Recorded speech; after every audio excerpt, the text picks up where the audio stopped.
নমস্কাৰ এই মুহূৰ্তত লৈ আহিছো এটা গুৰুত্বপূৰ্ণ খবৰ পূৰ্বৰ নিৰ্ধাৰিত সময়তে বন্ধ কৰিব লাগিব খুৰাৰ বিপণী যেটো মুখ্যমন্ত্ৰী গৰাকীয়ে উল্লেখ কৰিছিল কেবিনেটত এটা সিদ্ধান্ত লোৱা হৈছিল যে নিখা 2 বজালৈকে খুৰাৰ বিপণীসমূহ খোলা থাকিব কিন্তু ইয়াৰ পিছতে বিভিন্নজনে বিভিন্ন ধৰণৰ প্ৰতিক্ৰিয়া প্ৰকাশ কৰিছে বহুতো লোকে যেটো আপত্তি দেখুৱাইছে এই সিদ্ধান্তত আৰু ইয়াৰ পিছতে কিছু সময়ৰ পিছতে 1 ঘণ্টাৰ পিছতে সেই সিদ্ধান্ত লোৱাৰ 1 ঘণ্টাৰ পাছতে মুখ্যমন্ত্ৰী গৰাকীয়ে টুইট যোগে কথা উল্লেখ কৰিছে যে পূৰ্বৰ নিৰ্ধাৰিত সময়তে বন্ধ কৰিব লাগিব খুৰাৰ বিপণী অৰ্থাৎ নিখা 10 বজাৰ লগে লগে খুৰাৰ বিপণীসমূহ বন্ধ হৈ পৰিব লাগিব হবিশেষ লৈ আহিছে এই মুহূৰ্তত আৰু খুৰাৰ বিপণী সন্দৰ্ভত মুখ্যমন্ত্ৰীৰ এবাৰ স্পষ্টীকৰণ সোশ্যাল মিডিয়া যোগে মুখ্যমন্ত্ৰী ডক্টৰ হিমন্ত বিশ্ব শৰ্মাই স্পষ্টীকৰণ দিলে গুৱাহাটীৰ ওয়াইন শ্বপসমূহ 2 বজালৈকে খোলা থাকিব বুলি সিদ্ধান্ত লৈছিল কেবিনেটত এই সিদ্ধান্ত লোৱা হৈছিল কেবিনেটত আৰু মুখ্যমন্ত্ৰীৰ এই ঘোষণাৰ পিছতে সামাজিক মাধ্যমত সৃষ্টি হৈছিল তীব্ৰ প্ৰতিক্ৰিয়া কেবিনেটৰ সিদ্ধান্তৰ কিছু মুহূৰ্তৰ পিছতে ওয়াইন শ্বপৰ সময়ক লৈ মুখ্যমন্ত্ৰীৰ টুইট দেখিবলৈ পোৱা গৈছে কেৱল দোকান প্ৰতিষ্ঠানৰ কাৰ্যৰ সময়হে সম্প্ৰসাৰিত কৰিছে চৰকাৰে বুলি উল্লেখ কৰা হৈছে আৰু মুখ্যমন্ত্ৰী গৰাকীয়ে টুইটত লিখিছে যে অসম চৰকাৰে দোকান আৰু প্ৰতিষ্ঠানসমূহৰ কাৰ্যৰ সময় সম্প্ৰসাৰিত কৰাৰ সিদ্ধান্ত গ্ৰহণ কৰিছে উল্লেখ্য যে এই সিদ্ধান্ত খুৰা বিপণী আৰু বাৰৰ ক্ষেত্ৰত প্ৰযোজ্য নহয় এই স্পষ্টীকৰণসমূহ সংশ্লিষ্ট পক্ষৰ জ্ঞাতাৰ্থে জনোৱা হল বুলি তেওঁ উল্লেখ কৰিছে মুখ্যমন্ত্ৰীৰ ডাঙৰ ঘোষণা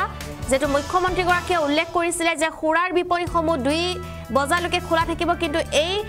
সিদ্ধান্তৰ পিছতে বহুতো লোকে আপত্তি দেখুৱাইছে বহুতো লোকে প্ৰতিক্ৰিয়া সৃষ্টি কৰিছিল আৰু ইয়াৰ পিছতে মুখ্যমন্ত্ৰী গৰাকীয়ে টুইট যোগে কথা উল্লেখ কৰিছে যে পূৰ্বৰ নিৰ্ধাৰিত সময়তে বন্ধ কৰিব লাগিব খুৰাৰ বিপণী অৰ্থাৎ নিখা 10 বজাৰ লগে লগে খুৰাৰ বিপণীসমূহ বন্ধ কৰিব লাগিব সোশ্যাল মিডিয়া যোগে মুখ্যমন্ত্ৰী ডক্টৰ হিমন্ত বিশ্ব শৰ্মাৰ এয়া স্পষ্টীকৰণ গুৱাহাটীৰ ওয়াইন শ্বপসমূহ 2 বজালৈকে খোলা থাকিব বুলি সিদ্ধান্ত লোৱা হৈছিল কেবিনেটত আৰু মুখ্যমন্ত্ৰীৰ সেই ঘোষণাৰ পিছতে সামাজিক মাধ্যমত সৃষ্টি হৈছিল তীব্ৰ প্ৰতিক্ৰিয়া আৰু সোশ্যাল মিডিয়াত ভৰি পৰিছিল বিভিন্নজনৰ প্ৰতিক্ৰিয়া বিভিন্নজনে টুইটাৰত ফেসবুকত হাইবস্ত কৰিছিল প্ৰতিক্ৰিয়া কেবিনেটৰ সিদ্ধান্তৰ কিছু মুহূৰ্তৰ পিছতে ওয়াইন শ্বপৰ সময়ক লৈ মুখ্যমন্ত্ৰীৰ টুইট দেখিবলৈ পোৱা গৈছে কেৱল দোকান প্ৰতিষ্ঠানৰ কাৰ্যৰ সময়হে সম্প্ৰসাৰিত কৰিছে চৰকাৰে গুৱাহাটী ডিব্ৰুগড় শিলচৰত 24 ঘণ্টাই খোলা ৰাখিব পাৰিব দোকান পোহাৰ আন যেটো টাউনসমূহত নিখা 2 বজালৈকে খোলা ৰাখিব পাৰিব দোকান আৰু গ্ৰাম্য অঞ্চলৰ দোকানসমূহ খোলা ৰাখিব পাৰিব নিখা 11 বজালৈকে আৰু কেবিনেটত লোৱা সিদ্ধান্ত ঘোষণা কৰিছিল মুখ্যমন্ত্ৰী ডক্টৰ হিমন্ত বিশ্ব শৰ্মা এই ঘোষণাৰ পিছতে খুৰাৰ বিপণী বন্ধৰ সময়ক লৈ সৃষ্টি হৈছিল বিভ্ৰান্তিৰ পূৰ্বৰ নিৰ্ধাৰিত সময়মতে বন্ধ হ'ব লাগিব খুৰাৰ বিপণী